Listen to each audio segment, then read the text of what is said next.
Passo tamponi dai medici di base, campagna di Media Nord-Est perché i medici di famiglia curino i malati a prescindere dalle esigenze della categoria e dalla obbligatorietà dei test. E proprio la linea dell'obbligatorietà sancita dall'accordo nazionale fa scoppiare lo scontro con la regione. Non è lesa maestà, dice Zaia, non chiediamo di fare operazioni a cuore aperto, la FIMG di Treviso va allo scontro, toni arroganti. Intanto, secondo le previsioni della regione, il picco dei contagi potrebbe arrivare tra il 15 e il 20 novembre. Zaia, no al lockdown generale, dobbiamo salvaguardare le attività produttive. Parroco di Casale sul Sile positivo, altri 3 sacerdoti in isolamento, messe sospese anche a Piazzola sul Brenta, 2 preti contagiati. Tragedia questa mattina a Spresiano dove un 86enne è morto investito sulle strisce pedonali, a travolgerlo con il suo SUV una 53enne di paese. 2 novembre, la paura non ferma il pellegrinaggio nei cimiteri. A Padova il vescovo ha annunciato che all'ospedale di Schiavonia a disposizione dei malati vivrà un sacerdote. 235 comuni colpiti, oltre 10.000 tra famiglie e imprese sfollate. 10 anni fa l'alluvione che mise in ginocchio il Veneto, un inferno di acqua e fango, soprattutto nel Padovano e nel Vicentino. Buonasera, ben ritrovati in diretta edizione regionale dei telegiornali di Antenna 3. Dunque la questione Covid, lo avete sentito in primo piano naturalmente, con un doppio fronte, l'andamento dei contagi da una parte con il picco che potrebbe arrivare tra non molto, 2-3 settimane secondo il Presidente Zaia, e poi lo scontro tra regione e medici di base sui tamponi da effettuare negli ambulatori. C'è stato nel pomeriggio uno strappo della FIMG di Treviso, su questo è intervenuto oggi sulla questione medici anche il Presidente Zaia. Noi partiamo dalla campagna di Media Nord-Est affinché i medici di famiglia curino i malati a prescindere dalle esigenze della categoria e dalla obbligatorietà naturalmente dei test. Sentiamo il commento del nostro direttore Luigi Baccialli. Buonasera, noi siamo sempre stati dalla parte dei medici, lo saremo sempre perché apprezziamo il loro sprezzo del pericolo, le loro capacità, l'abnegazione con cui sono dediti al loro lavoro. I medici ospedalieri, anche i medici di base hanno visto tanti colleghi morire a causa del coronavirus e non per questo hanno desistito. Poi c'è una parte di medici, e parliamo soprattutto dei medici famiglia, che hanno opposto una strenua resistenza a chi chiedeva loro di tamponare i loro pazienti. Tanto è vero che il Presidente Zaia ha dovuto chiedere l'obbligatorietà, che poi è stata decisa finalmente con un accordo tra governo e medici di base, però sempre con il pagamento di 18 euro forfettari, insomma accettando delle richieste, delle rivendicazioni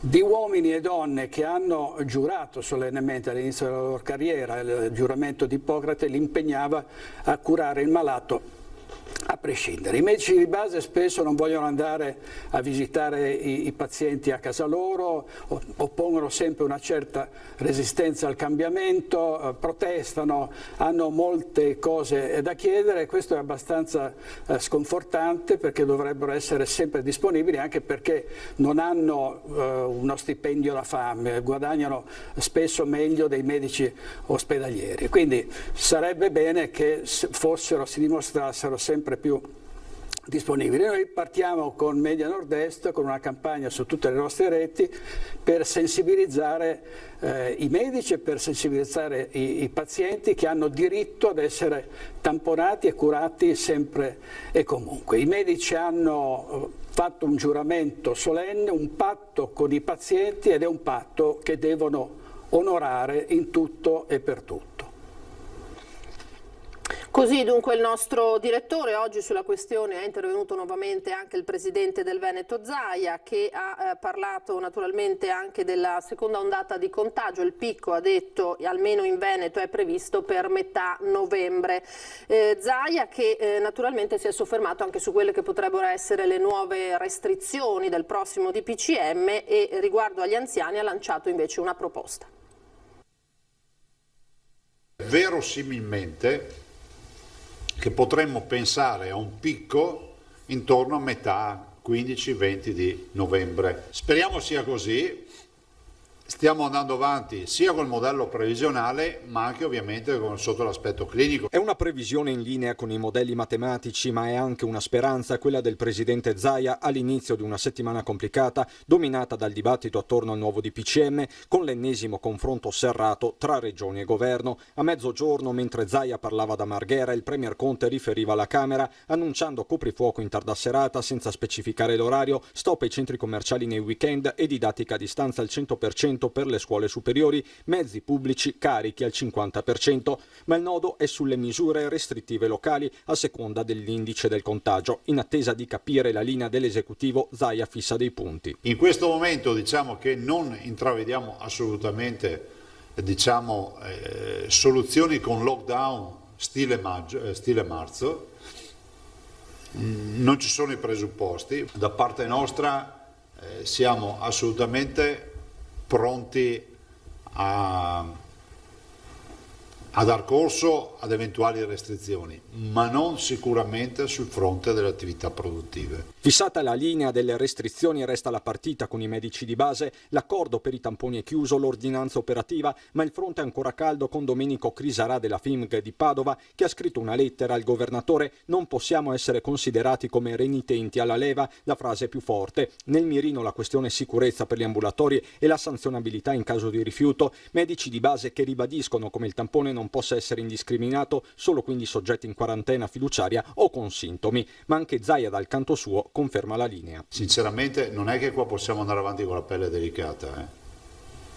Nessuno ha offeso i medici di base e voi ne siete testimoni. Se dopo è lesa maestà anche dire che il contratto prevede l'obbligo di fare tamponi, qualcuno mi venga a dire qui che il contratto non prevede l'obbligo. Il contratto prevede l'obbligo e prevede anche un ristoro economico di 18 euro a tampone. Operazione remunerata quindi è già svolta di default da altre figure. Esattamente quello che fanno i nostri medici delle USCA, vorrei ricordare. Mediamente a fare un tampone ci si mette 4 minuti. Adesso non vorrei aprire una polemica anche su questo, ma inviterò Rigoli e vi farà vedere quanti minuti ci mette a fare un tampone. Cioè non è che è un'operazione a cuore aperto. Ogni settimana, siccome è tutto informatizzato, vi dirò quanti sono i medici che hanno fatto 0 tamponi, quanti ne hanno fatti insomma per categorie, in modo tale che poi ognuno fa le sue valutazioni. Guardate, stiamo parlando di un servizio di sanità pubblica. E come vi accennavo poco fa, i medici della provincia di Treviso aderenti alla FIMG hanno deciso di non aderire alle direttive della Regione Veneto sui tamponi rapidi negli ambulatori dei dottori di famiglia e non effettueranno quindi i test antigenici ai loro assistiti. Lo ha reso noto il segretario di Treviso della Federazione Italiana dei Medici di Medicina Generale, Brunello Gorini, parlando di un provvedimento dal tono arrogante e insopportabile del governo regionale. Per Gorini sono irricevibili le minacce di radiazione o censure in un momento in cui le forze dell'organico sanitario sarebbero, dice, già insufficienti. Su questo tema noi vi lanciamo il sondaggio di questa sera. Cosa ne pensate? Tamponi, i medici di base si rifiutano, è giusto? Per esprimere il vostro sì vi invito come sempre a digitare lo 0422 16 26691, per il no 0422 16 690. Come sempre l'esito poi del sondaggio questa sera in prima serata nel corso della nostra trasmissione Ring. Un fronte di dibattito sui medici di base riguarda anche l'accordo economico. Sentivamo prima il presidente Zaia che ne parlava, raggiunto dunque per effettuare questi tamponi. Si tratta di 18 euro a tampone se effettuato in ambulatorio, 12 se in altra sede. Abbiamo chiesto ai padovani se credono che sia giusto questo ulteriore emolumento. È un momento di sacrificio per tutti quanti. Anch'io faccio dei sacrifici a un bar, penso che anche i mesi di base potrebbero farlo. Poi la questione del rischio nel loro lavoro è un'altra cosa che non posso giudicare, però per quanto riguarda il pagamento lo trovo inadeguato. Sinceramente è un momento così tragico e così poco gestibile che non saprei perché proprio solo la figura del medico deve assurgere a eroe. per conto mio non è che sia tanto corretto. Comunque i medici di base agiscono secondo i loro criteri, che variano dall'uno all'altro. Ci sono dei medici che stanno lontani dai pazienti più che possono. Ce ne sono altri che invece fanno il loro dovere e sono da ammirare. Per me li dovrebbero fare gratuitamente.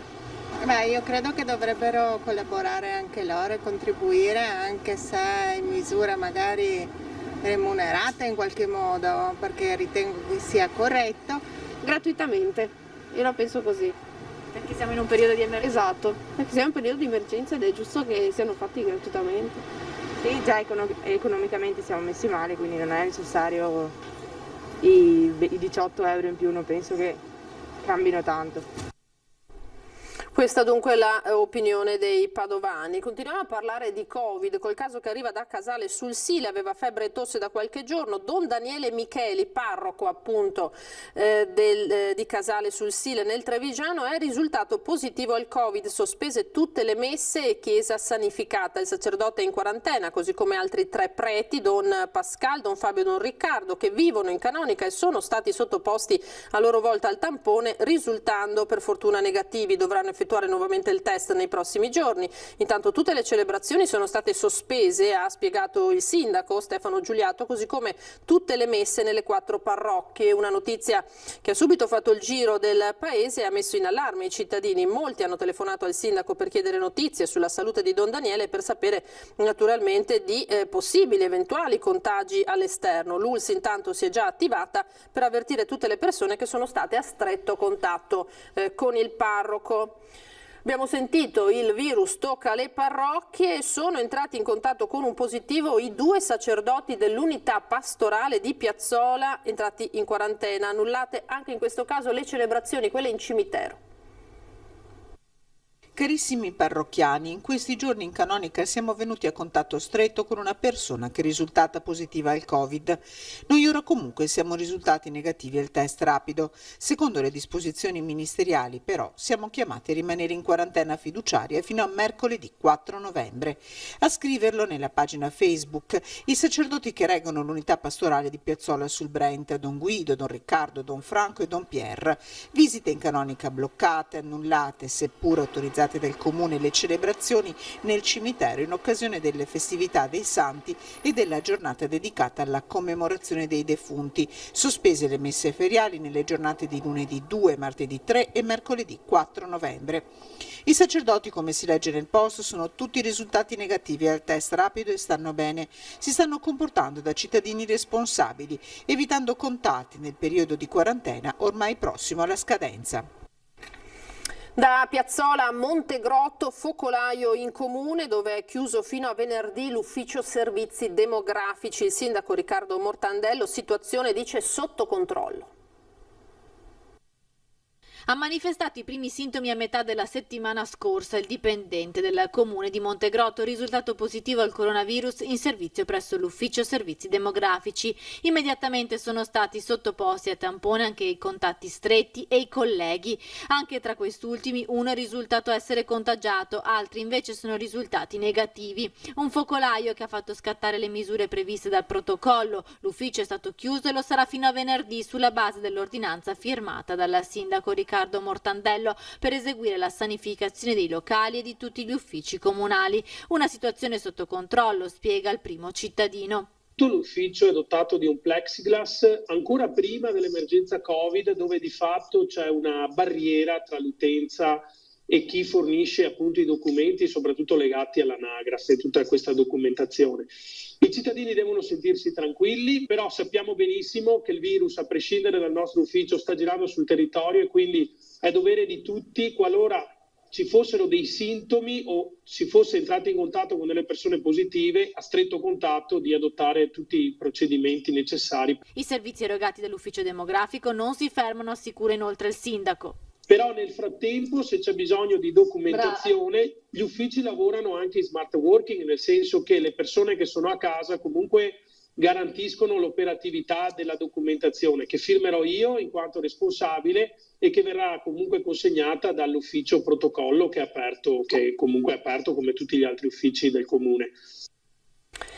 In questa giornata la paura non ha fermato il mesto pellegrinaggio nei cimiteri nel giorno dedicato alla commemorazione dei defunti. Al cimitero maggiore di Padova, durante la celebrazione del pomeriggio, il vescovo Claudio Cipolla ha annunciato che all'ospedale di Schiavonia, a disposizione dei malati di Covid, vivrà un sacerdote, Don Marco Galante.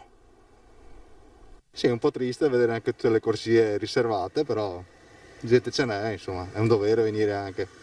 Il fluire è mesto, come tradizione in questo giorno, l'atmosfera silenziosa invita alla riflessione, ma la visita al cimitero nel dì dei morti continua ad essere cara alle genti che nel rispetto delle misure varcano gli ingressi e percorrono i vialetti. Nonostante il periodo, avendo attenzione, mettendo la mascherina, insomma, arrivi in macchina, penso che si possa fare. Io poi che ho un po' di acciacchi, ho sempre rimandato, ma oggi bisogna, ecco, proprio è necessario, come italiano e come cattolico.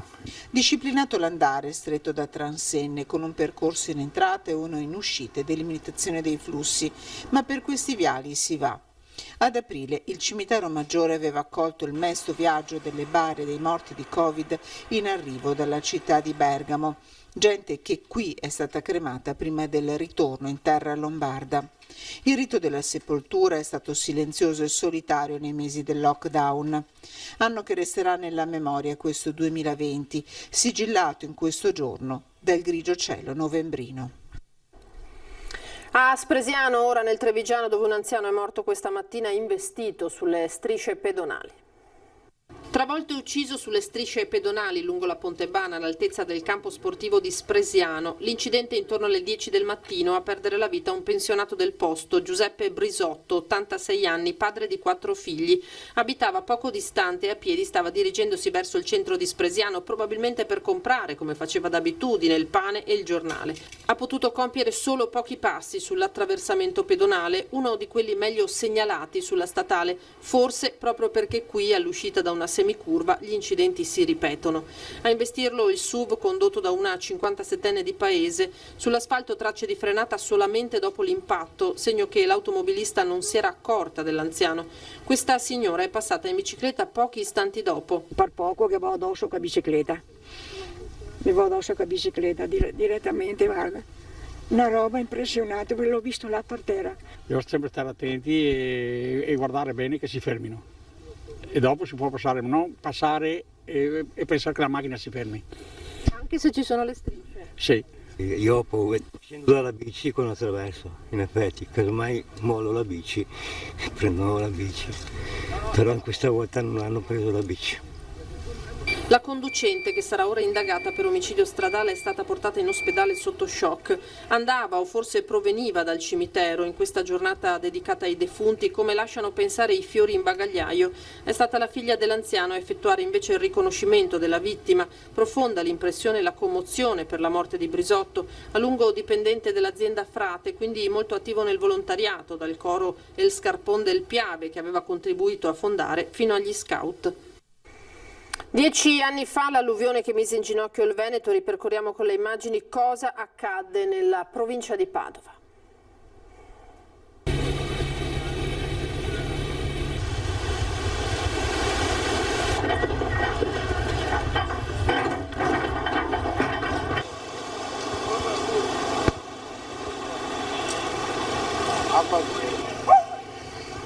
Ponte San Nicolò, Casalserugo, Bovolenta, Beggiano. L'acqua e il fango entrano nelle case tra il 1° e il 2 di novembre del 2010. Le piogge duravano da giorni, il vento di scirocco, il mare che non riusciva più a far defluire i fiumi, carichi anche della neve sciolta in montagna. E così il Bacchiglione ruppe l'argine in più punti, a Ponte San Nicolò, allagando anche i vicini comuni di Maserà e Casalserugo, e anche vicino alla zona industriale di Bovolenta, dove anche qui ci fu una rottura. Per giorni la zona divenne accessibile solo utilizzando delle imbarcazioni, molte le imprese devastate dall'acqua e dal fango. Tutto distrutto per... Prima del Bacchiglione ruppe l'argine anche il Frassine nella bassa padovana, in località Pradibotte. A Saletto di Montagnana si riversarono in pochi istanti 23 milioni di metri cubi d'acqua. Molti abitanti furono costretti a trovare rifugio nella palestra comunale e nel patronato della parrocchia. Nella notte anche il Tesina, prima della confluenza con il Bacchiglione, ruppe l'argine all'altezza di Veggiano, dove case e scantinati vennero invasi dall'acqua che senza tregua si alzava. Centinaia e centinaia le famiglie sfollate. La provincia di Padova è in ginocchio in più zone e anche la stessa città colpita nella sua zona golenale. Il quartiere della Faltana, come un imbuto, venne invaso dall'acqua. L'impianto sportivo della Padova Nuoto si riempì del fango portato con forza dal Bacchiglione. 10 anni dopo di quei giorni restano le immagini indelebili, i racconti dei cittadini colpiti, il rumore delle idrovore che pompavano l'acqua fuori dalle case. Resta un territorio che è riuscito a cancellare dopo anni i segni visibili di quei giorni, ma che nell'animo è rimasto ancora profondamente ferito. E l'anniversario dell'alluvione è stato ricordato anche dal governatore Zaia oggi. Sono stati 235 comuni alluvionati. Abbiamo avuto 10.040 famiglie e imprese sott'acqua ed è stata anche un'esperienza umana unica e poi organizzativa e anche la mia prima esperienza di protezione civile vera. E abbiamo affrontato questa sfida assolutamente con piglio e ho avuto il mio primo ruolo commissariale, l'ho avuto allora. E abbiamo portato anche il federalismo in protezione civile in una tragedia, perché abbiamo inaugurato questo corso che adesso sembra ufficiale per tutti, ma allora non era così, cioè i soldi arrivavano dallo Stato, restavano in regione e poi le regioni ogni tanto liquidavano delle pratiche, ma 10.040 pratiche. Invece io ho adottato subito dal commissario il modello di vi anticipiamo, già vi diamo subito un anticipo, ma diamo i soldi ai vostri comuni che vi conoscono e quindi vi accompagnano, tanto è vero che se voi osservate nessuno parla dice di avere ancora crediti rispetto all'alluvione 2010. Abbiamo liquidato tutti per un ammontare del 75% dei danni come previsto per legge. Grazie ai volontari, ai tanti volontari che si sono mossi, quelli organizzati, Protezione Civile per prima, Vigili del Fuoco, tutte le associazioni di volontariato e poi i cittadini, è stata veramente una chiamata di popolo. Da lì però si è ripartiti, e questo lo ricorda spesso anche il professor Del Paos, con una nuova stagione delle opere idrauliche. Io avevo ereditato una situazione nella quale non si realizzavano più grandi opere da 80 anni. E saranno tanti temi in discussione stasera a Ring, ospiti Alessandro Bisato del PD, Umberto Tronchin dell'Auser di Treviso, Filippo Lazzarin della Lega, Roberto Caon di Forza Italia, Erika Baldin del Movimento 5 Stelle. Ring come sempre dalle 21:15. È tutto per questa sera, grazie per essere stati con noi, io vi lascio alle previsioni del tempo per domani, arrivederci.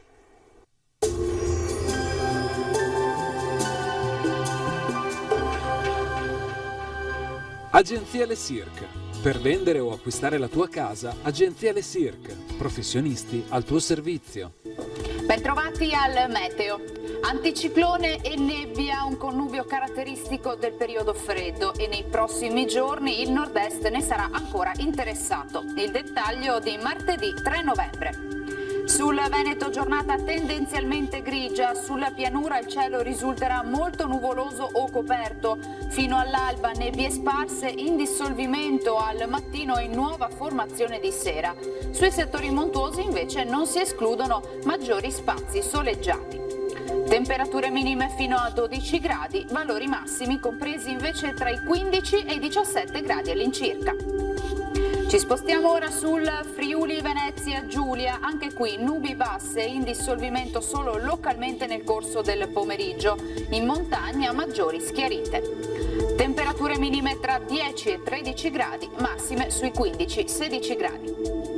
Situazione un po' diversa invece sul Trentino Alto Adige, qui avremo un ampio soleggiamento dappertutto, salvo per locali addensamenti, ma del tutto innocui. Temperature minime sui 6 gradi, massime invece sui 18 all'incirca. Dal meteo per ora è tutto, io vi auguro un buon proseguimento in compagnia di Antenna 3. Arrivederci.